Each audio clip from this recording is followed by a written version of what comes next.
Today's youth need teachers, volunteers, and most of all, well, they need you. I'm Doug Edwards, and I'm going to be talking with real youth mentors and students to give you the knowledge you need to be the best youth worker possible. This is Youth Worker on Fire.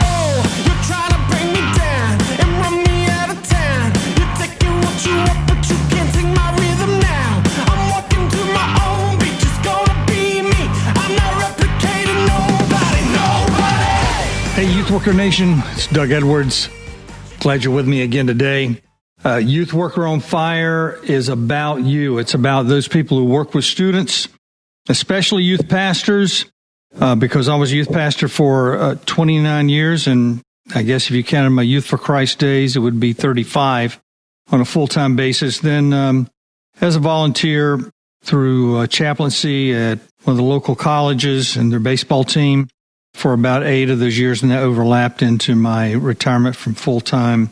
Not an intentional retirement, but in the process of all that, one thing came up when I was listening to a lot of podcasts before and after I created, actually I think it's after I created this podcast, and that was the Imposter Syndrome. I'd never heard of the Imposter Syndrome, though I had lived the Imposter Syndrome, probably as many of you have. Everybody most probably has had the experience of the imposter syndrome. So what is it? The imposter syndrome is when you are doing something you've been hired to do, that you wanted to do all of your life and decided to do, a business you've started, a book you've written, a class you've taught, somewhere you've spoken, whatever it is, a sport you're playing, and you feel inadequate. And you feel like someday somebody's going to find out that I'm an imposter, that I'm just not as good as they think I am, and I'm not all that. And so they're going to find out, and so I'm going to be quiet as I can be, and I'm going to work as hard as I can just to keep them from finding out for as long as I can. Or in some cases, we'll just give up. So the imposter syndrome lives in all of us. It lived in me in music. And I'd been in music for many, many years, since I was 9 years old, actually. When that career overlapped with student ministry, I was absolutely out of water because I thought I'd finally figured out how to work music and that industry and things like that.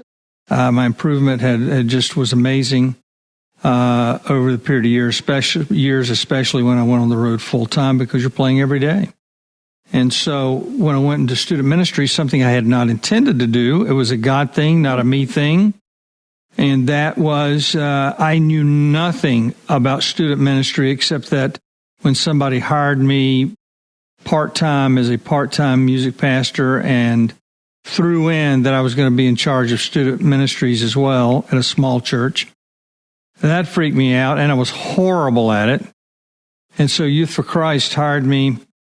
And I remember just the fear gripping me when they, after 6 months, they'd gone from Orlando to Daytona, New Smyrna Beach. Then they sent me alone to South Lake County, which is like the back door to Disney.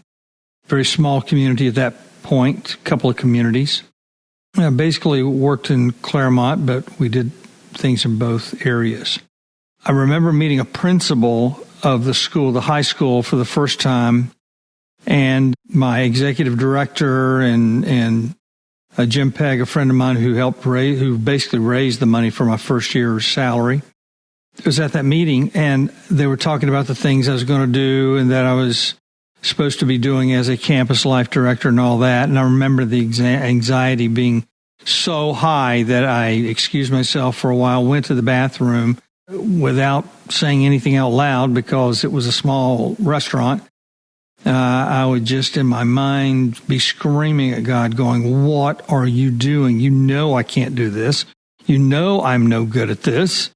And now I was getting some of the best training in the world, a parachurch organization, Youth for Christ, one of the best training fields you could ever imagine, whether you're going into church work full-time, especially if you're going to church work full-time, because you're getting the full picture of the community and full picture of the spiritual nature of a community, both in the churches and the school systems and and government, the whole bit. And by the time you get to a church, it's a lot easier than trying to develop a ministry in an entire community where people, if you thought you're being judged in a church, the entire community is your audience, and you are under a microscope all the time. So I was terrified. Now, that terror went on off and on for 3 years. It was into my third year, I realized, God, you're not going to bless anything else. So I still deal with the imposter syndrome. Helped start up a new church, certain areas that I was going to be helping with. Even though I've written a book on student ministry, it's just not published yet for XYZ reasons, and I've written one on rest. I have experienced both of those things in a larger way than most people ever will.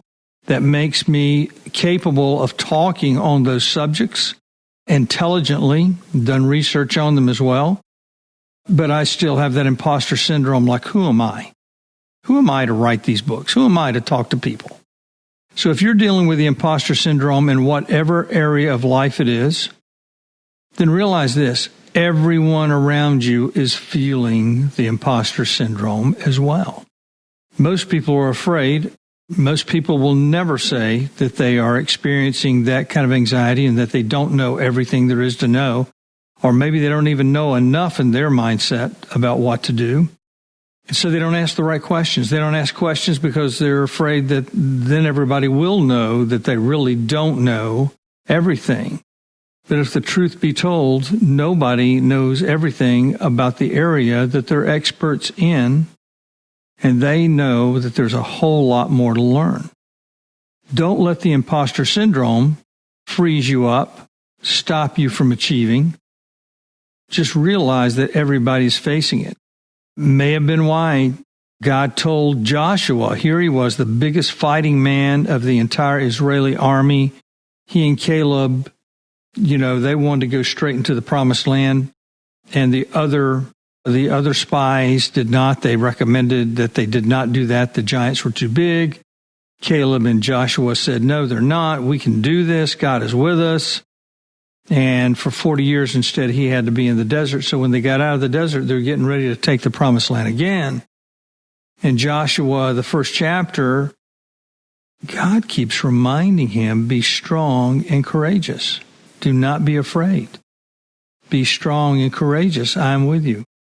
Why in the world would he have to tell Joshua, of all people, to be strong and courageous? He was the most courageous and strong person of the Israeli army, always.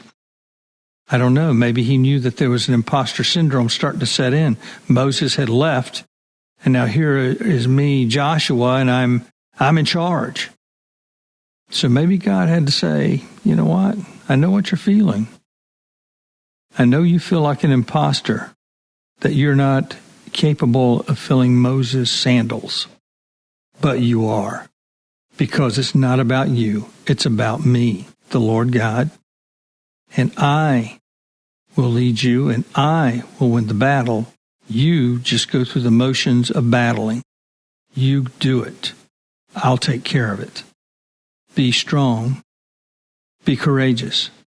By the way, courageous is fear with strength.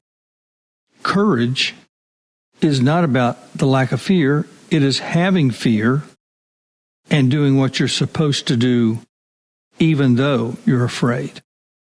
So if you feel like you're really struggling with the imposter syndrome, my prayer for you is that God will encourage you to be strong and courageous. He also said it to Jeremiah, and he said, before you were born, I knew you. And that is there for you and me as well. And he tells him that he's there to give him a hope and a future.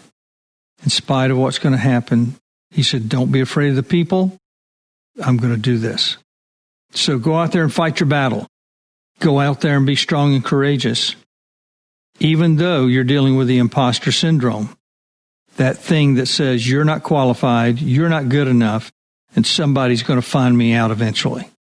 Let God be your strength.